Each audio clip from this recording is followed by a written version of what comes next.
going on, everybody? This your boy Trav from Leveling Up with Benjamin Banks, and I am here with good friend of the pod, Paul Workman from the Oscar Worsty Podcast. What's going on, Paul? Not much. How you doing today? I'm all right, man. Just chilling, getting things in order. Figured today is actually the launch day for the books. We had the Star Wars High Republic live stream yesterday. And figured, we talk about it a little bit. Holding the books right here. That's right. Very excited about it. You forgot about one.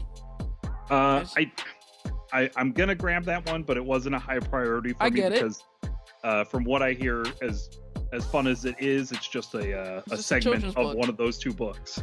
Which is weird, right? That Kevin Scott would write the children's book. Not too weird. I mean, he's been doing a lot of stuff in the Star Wars Adventures comics, which are the more children-based comics. Right. And him and Tom Engelberger did the Adventures in Wild Space series, which are all excellent. Okay. It's like 6 books that are just a lot of fun, and it's about these 2 kids that their parents get kidnapped by the Empire, and they're kind of forced to survive on their own with their droid Crater, and it's a good story. It's a lot of fun. I definitely say check those out. Yeah. Now this is straight picture book like this one. No, those are chapter books. Gotcha. But they're really short chapter books, and all of them are like 10 chapters each. Yeah, I don't think I've ever seen his name on a children's picture book before, so it kind of threw me through a loop a little bit. He seems to be a jack of all trades within the Star Wars community, so yeah. I love pretty much everything he's done so far. His Dooku Jedi Lost was excellent. Right. Like I said, the Adventures of Wild Space series is excellent. His Tales from Vader's Castle, his Star Wars horror comic, is a lot of fun. Yeah, I'm almost done with Jedi Lost, about 150 pages in, and it's a even though it's 400 plus pages, it's not really, because again, it's written like a playwright. It's a script. Yeah. So it reads really fast. Right. Yeah. So all right. Yeah. So let's go ahead and get into this.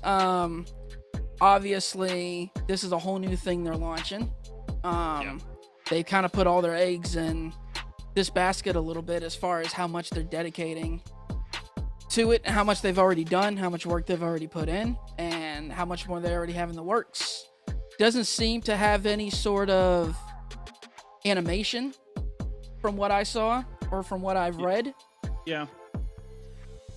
So I don't know if they have plans, or they haven't announced any plans so far to do anything visual. It seems to all be print media, so that should be interesting. I think the way that Disney's thinking is that they can milk this print media for years, and then once they're done with this era of animation or visual, then they can circle back and create animation for that stuff. And right. I could see 10 years from now us getting these stories. Yeah, I think we're testing the waters at this point to see how popular it's going to be. But as they said during the launch party yesterday, that they have 3 phases already planned. Right. And phase 1's going to at least the middle of next year, the way it sounds. So we could be seeing cartoons, we could be seeing another live action series out of this. But with as much as they've dedicated to live action series so far, or series in general, they have 10 series about to be running in the next 2 years. Right. So sky's the limit. Really. Yeah, I agree, and it's exciting. And for readers of Star Wars Insider, they've already gotten a little sneak peek of Charles Soule Starlight Part 1 that I haven't personally read, but I watched a YouTube review on. Yeah, I haven't read it either, and I was in Barnes & Noble earlier today looking for Star Wars Insider 199, and apparently it is sold out. Yep. And I know, obviously, we're going to be getting snippets of that every magazine now. They've already confirmed Star Wars Insider 200 will have Part 2. Yeah. Also written by Charles Soule. So, if for anybody who, wants to kind of get a little bit of a prequel to where we're going, you know, you can start with that. But, you know, as you showed everybody, we've already got 3 books today that was launched. Light of the Jedi, which is more adult based, by Charles Soule. Yep. A Test of Courage, which is young adult, by Justina Ireland, who is a very lovely lady. I enjoy listening to her talk and giggle. She was very excited. And The Great Jedi Rescue, which we talked about earlier, Kevin Scott's picture book for children. Yeah. So tomorrow starts the first Marvel comic. Yep. So tomorrow will be and it's weird because, you know, you got the Marvel Comics, which is the High Republic, and then the IDW, which is the High Republic Adventures. Weird that, you know, the names are so similar. Yeah. Versus the High Republic blank and the High Republic blank. Well, and you know, and that's kind of how we started with the Marvel comics some good years ago, where they started with Star Wars as the main title. Right. And that story started right after the Battle of Yavin in New Hope, and then Star Wars Adventures. So it's kind of nice that they're just keeping with tradition in that way. You know, and as it's been said, the High Republic comics takes place right after Light of the Jedi. So people get to read that book and then dive right into the comics. Also, you know, we'll be getting Into the Dark by Claudia Gray next month.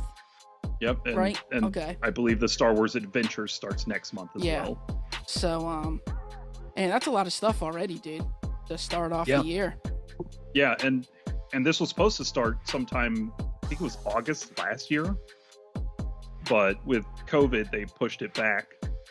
And I guess with it not going anywhere anytime soon, they were just like, well, let's just launch it at the beginning of the year and we'll keep going from there. Because I think they really wanted to tie it into Celebration in Anaheim, which was supposed to happen in August last year. And with Celebration in Anaheim getting canceled, they just kind of scrapped the whole thing for a bit. Well, I feel like by the time next Celebration rolls around, they'll have other stuff to launch at us anyways. I'm assuming that's what the thought process is over there is. We got this whole other stuff that we can hit them with. Yeah.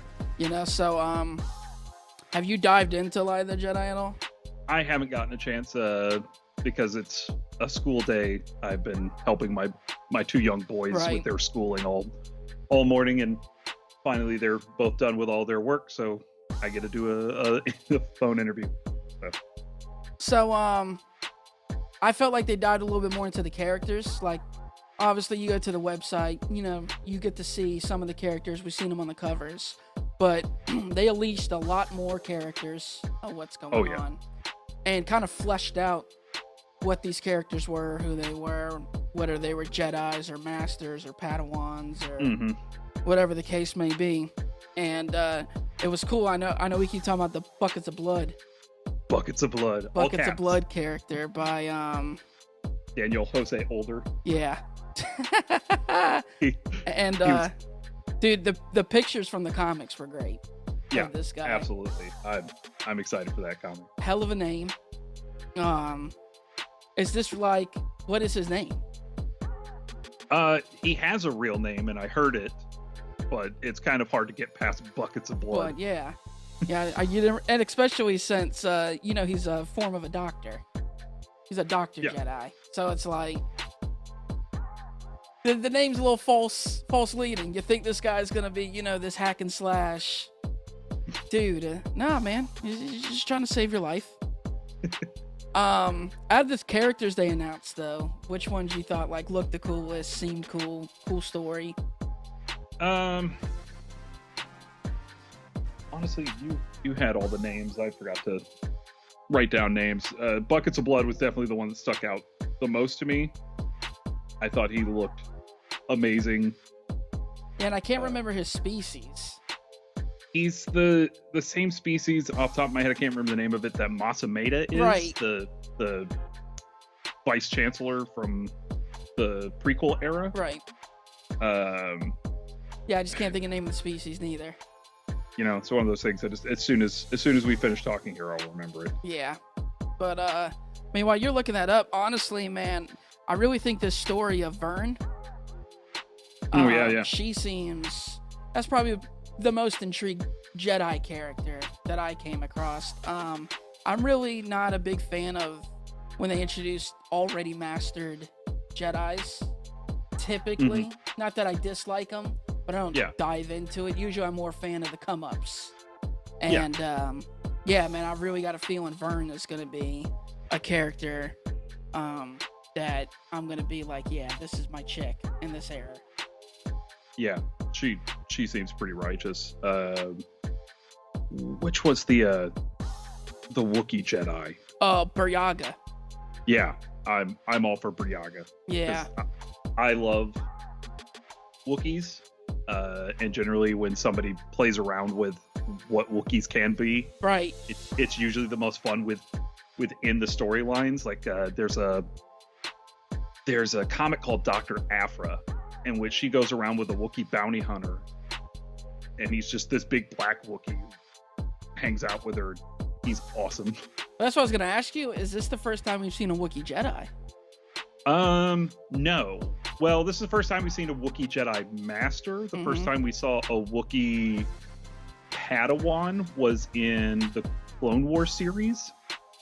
Yoda took a bunch of Padawan of different species out to this ice cave on a planet and had them pick out their kyber crystals. Right. And there was a little Wookiee among the Padawan in that episode. Nice. So this is the first time we've seen a Master, but not the first time we've seen a Jedi. Yeah, again, there's so many characters. Avar Kriss looked real cool. Yeah. You could kind of tell that they've definitely fleshed out these characters a lot. Another one I really enjoyed was Keeve. Just like a cool design. Yeah, a lot of these, I'm looking at the names. I can't remember specifically the rest of what they actually look like. Yeah, I mean, within an hour, we were given so much information. Oh, yeah. So about half of it stuck, and I watched that thing twice. Yeah, that's kind of how I feel a little bit, too, is you get hit with a lot. Not that it's confusing, but that's a lot of characters. I think once I get a chance to live within this era, right, and once I get to know these characters, I'll be able to pick them out better. But for now, it's so daunting, all the stuff they gave us. So circling back to the comics, we got High Republic, written by Kevin Scott over there for Marvel, which is like I said, picks up right after Light of the Jedi. And then later on we'll be getting those IDW comics, the High Republic Adventures by Daniel Jose Older, who it's a different story. It's about Yoda training these Padawans, and they're going on those adventures. I like how we're getting simultaneous stories going on kind of at the same time. Yeah. But in different parts of the universe. And it sounds like we're gonna get kind of a full galaxy experience on this, because everybody's telling their own story, and at some point their stories will intersect, and at some points they're going to revolve around major events. Right. So I mean, and speaking of major events, that's pretty much where it starts off with what they're calling the Great Disaster. But they're calling it where something with hyperspace. Yeah. Something goes wonky in hyperspace, which is weird, right? Because they always talk about the dangers of hyperspace, but there's never really any dangers in hyperspace. They just talk about it. But I guess now we're, at least, as memory serves me, but it seems like now we're about to get something actually happens in hyperspace that changes space entirely. Yeah. I'm excited to find out what. Yeah, they left it pretty vague. Vague on. That's real good. I don't like getting too much information. I like enjoying going along for the ride. Yeah, so we're talking about some of the simultaneous stuff as we got some of them. They've already got panned out sequels. The Rising Storm, which is a pickup of Sometime After Light of the Jedi, who's also written by Kevin Scott. We got the Out of the Shadows book by Justina Ireland again, and I'm excited for the Edge of Balance manga, because it's the first time we're getting a original manga story. Yeah, because they've done some manga. They did a couple of why did her name just Claudia Gray's novels Right. as mangas, because they did Lost Stars and I think Leia, Princess of Alderaan, which were both great novels. Now those are both with Viz as well?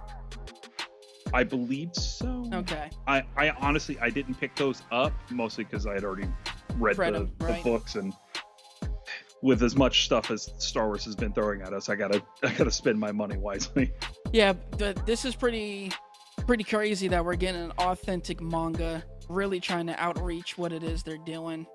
But a lot of people, Benjamin Banks, for instance, doesn't really read books, but he's a heavy manga reader. Yep. This is something for guys like him that can pick up. They're already into the field. I like that Star Wars is trying to reach out to the Japanese market too, right. Because they're doing the original manga, and they have Star Wars Visions, which is an anime series that'll be coming to Disney Plus. Right. So they're really trying to expand their horizons and not just be very as central to America as they have been. Yeah, and going back to still, we got coming out again a graphic novel coming out, The Monster at Temple Peak, by Kevin Scott and drawn by Rachel Scott. I'll get comics because depending on if I'm super into it, but if it's a specific storyline that I want to get, honestly, I'll wait for the comics to wrap up and then they'll put out the graphic novel and I'll just go and snag it. So it's cool that we're getting a nice graphic novel that the cover looks sick. Yeah, it does. The cover looks sick. So and then I think out of all the books announced that's coming up, Race to Crash Point Tower. That's written by Daniel Jose Older too. Okay. That's the one with the droid. I'm really excited about the Daniel Jose Older stuff because he's written one of my favorite books in new canon so far, which was Last Shot, which is this story about Han and Lando told over 3 different time periods.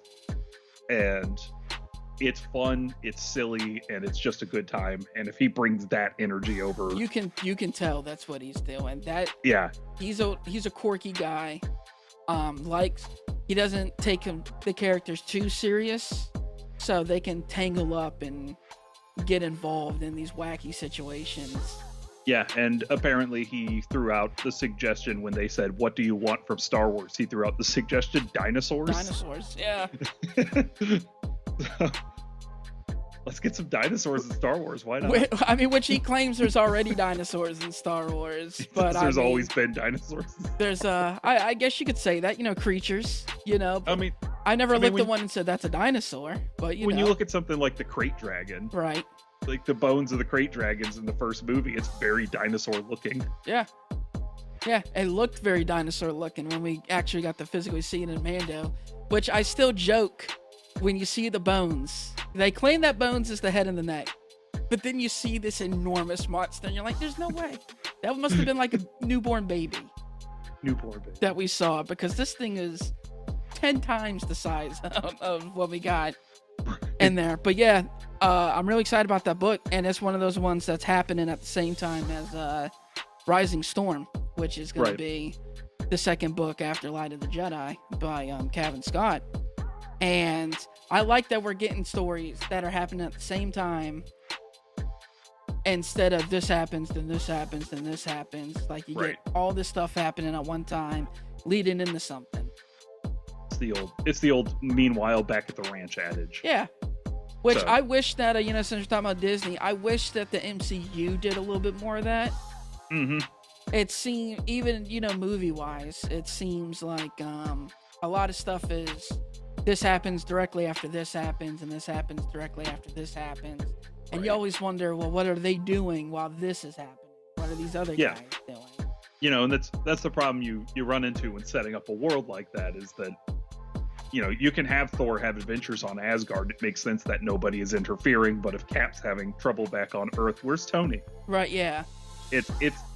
It's always the major problem with that. Sure, Tony might be dealing with his own thing, but what is that thing? I want to see that thing. Yeah. Is that thing really as serious as this thing? I've always felt like that when we got Winter Soldier. Right. You know, I'm like, why is Tony Stark not involved in this? This is pretty serious. Yeah, serious stuff here. Yeah. It involves the fate of, the world. Especially with all the government interference that Tony was going through in Iron Man 2. Just doesn't make any sense. So, if you have anything that you really want to expand on, please feel free to grab at it. Because I'm pretty sure, we've pretty much have announced everything that they kind of announced. So, I mean, if you have something that you're like, yeah, this is what I was really looking forward to. Sorry, I was trying to stop my child from coming in here and making a ton of noise, and it was not working, so I apologize, everyone. Sometimes the glitter force just doesn't keep him at bay with the Doki Doki. We seem to be having trouble with controllers for the Switch, so we'll figure that out a little later. Damn you, Nintendo. Damn you, Nintendo. I don't know. I guess if I'm expanding on anything, I'm mostly expanding on just how excited I am for a lot of these writers that I enjoyed when they announced Project Luminous last year at Celebration. Just how excited I am that they've gotten together and created essentially a whole new side of the galaxy that's going to be taking place earlier than anything we've seen before, but it's not necessarily just rehashing all the old Republic stuff from old canon, which can still technically exist in a way. So it's nice that they're not stepping on that just in case they want to bring some of that back. I love Claudia Gray. She's written a couple of my favorite novels, including off the top of my head, Bloodline, the novel about Princess Leia setting up that New one's Republic. On my wish list, man. Oh, it's so good. It's such a good story. I loved her Lost Stars, Leia, Princess of Alderaan. She's just done great work for Star Wars in general. Again, Cavan Scott, someone I really hold up. Charles Soule's done a lot of good work on the Marvel comics. So these are just really impressive names that they've come together and created something amazing. Justina Ireland, I think, has only done Spark of the Resistance, which was a lead-in novel to Rise of Skywalker. Right. It was a young adult novel, and it's just pretty much the sequel trilogy crew having a small little adventure before Rise of Skywalker starts. And it was a cute little novel that I really enjoyed. And I think much like the MCU TV series, this could really have a way to break open the monotony of what Star Wars kind of will become if we just keep getting movies. Right. I think the number one takeaway positive thing for me, and I don't think it matters if you like the sequels or if you don't like them. The fact that there's so much split between them, and the fact that Disney was smart enough to say, you know what, let's just go visit something else entirely, I think was just really smart for them to do, instead of trying to retcon and fix. And because I know as soon as Rise of Skywalker came out, there was a lot of Jon Favreau taking a bigger approach and trying to fix the sequels, and people thinking that sequels are great, others thinking it's trash, and it's just it's so messy, you know? So I like that we're getting something fresh, new, golden age of Jedis. And when you have a 40-year-old property that people have really invested their lives into, right. I mean, if I were to turn my camera just slightly over here, you'll see what my Star Wars library and fandom really looks like. But it's one of those things where not everybody's going to love everything, and that's okay. You don't have to love everything within the property. We don't have to reshoot the sequel trilogy. We don't even have to really enjoy it if you don't want. I mean, I really like the first two films. I like Solo and I like Rogue One. I'm excited for Rogue One. Right. I don't like Rise of Skywalker. It depressed me for about a month because I really wanted to love the last of the Skywalker series, but I got over it, and I don't have to like it. But and now we have books and comics and TV shows that you don't like the movies. Get over it. Just enjoy what else there is. Yeah, I think with these last 3 movies, it's gonna be when I was coming up on the prequels. I went to the movie. I got to physically go see those in theaters as a kid. Versus the only reason I saw the Star Wars movies, the original 3 as a kid, because they re-put them in theaters, and my dad took me. I didn't get to see them when they come out. Right. And there was torn in that for a long time. The older generation hating the prequels, my generation liking those prequel movies. I think it's going to be the same thing. 20 years from now, nobody's going to bat an eye at these 3 movies. It's just going to be part of the thing. There's not going to be this hatred towards them. It's just going to be is what it is. And a lot of guys, especially my age and a little bit older, who weren't big prequel fans, watch stuff like the Clone Wars. Right. And the Clone Wars really put the prequels into a different perspective to make them stand out a lot stronger. Right. Like, the story is really told off the back of those, but it's kind of a shame that we didn't get that storytelling in those movies. And I'm a staunch defender of the prequels. I love the prequels. And I always have. That's one of those things where I've always understood a lot of the vitriol against them, but I haven't understood like the complete hatred of them, because there's so much good in them. Every single one brings something good to the table. Yeah, I mean, again, it provided you with Darth Maul, one of the greatest Sith characters that we've got, and I still say Episode 1 has the greatest film score of any Star Wars, man. That Duel of the Fates. Agree. Yeah, no, Duel of the Fates is amazing. I know that intro Star Wars song is iconic, but I think that Duel of the Fates, when I think of a Star Wars song, Duel of the Fates. And the idea that you could, if I were to ask you to do 3 pieces of Star Wars music, most people would probably go the Star Wars fanfare, the Imperial March, and then Duel of the Fates. Yeah. That's how inspirational that piece of music is. And I love Qui-Gon Jinn. I think he's an amazing character. And I think Ewan McGregor's Obi-Wan Kenobi is one of the best things in all of Star Wars. There's something good in each of the prequels, and I'm sure there's something good in Rise of Skywalker, and I'll find it here in the next couple of years, but for now it's... Yeah, I know the guy that plays Finn, I can't think of his name right now. John Boyega. Yeah, John Boyega. I know he had a problem with his character. I know that a lot of other people have a problem with his character. I personally don't. I thought he got kind of his just due. I think he's kind of... They could have done better with him in the first one, but I don't think they do wrong by him. And I think Last Jedi does the best by him, but they completely waste his character in Rise of Skywalker. Well, unfortunately, when you get all these different writers in there, you can't get a cohesive thing of where you want to go with somebody. I mean... And it's not even like different writers, it's the fact that they gave a little too much autonomy to whoever was doing Rise of Skywalker, so They didn't wrap. They didn't look at the first 2 films and go, okay, here's the story that was going so far. Let's try to wrap this up. Instead, they felt like they were trying to walk back Last Jedi, and it hurt the series. Yeah. So just moving off that, I'll just mention one more thing of we're getting for this High Republic is the bi-monthly YouTube series, the Republic Show. Oh yeah. That premieres on the 27th of this month. We'll be getting a new episode every month, and I guess that's kind of like a Talking Dead, where they're just gonna dive into certain books and really get in depth with it. I like that it's coming out on the 27th, so it gives everybody time to read both novels. If you're a slow reader like I am, or I'm probably going to start reading Test of Courage to my boys tonight. Or you don't get your pre-order until the 13th, like. Or me. You don't.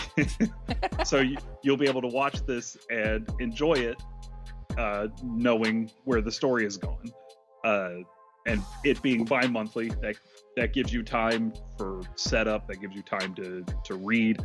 And I've been a big fan of what Star Wars has done as far as their YouTube series, because the Star Wars show is a fun show to watch. This Week in Star Wars is a lot of fun, and all the hosts that they brought in there, including Andy Gutierrez and Anthony Carboni, they're great personalities. So if they bring that energy to this show, it's going to be a hit, and it's going to be a lot of fun. Yeah, but I just wanted to kind of get on here and just cover some of this stuff. I know that a lot of people may, if you don't read books, you don't really know about this Star Wars stuff that's going on. So just kind of wanted to bring light to all that's going on and put that out there for people who, may not just be avid readers, man. Yeah. So, thanks for joining me, man, as always. Yeah, dude, anytime. I always love having you on. It was just me and you. I think it's the first time you and I have ever just got together and did something. Yeah, we should do it more often. So, yeah. So, if you want to go ahead and let everybody know where they can find you at, and as Banks says, social media land. On social media land, you could find me on Twitter, Instagram, TikTok, and Letterboxd at Father of the Fear across all platforms. Right, yeah, you got that fixed now, and finally got it fixed. I don't have to say 7 different names now.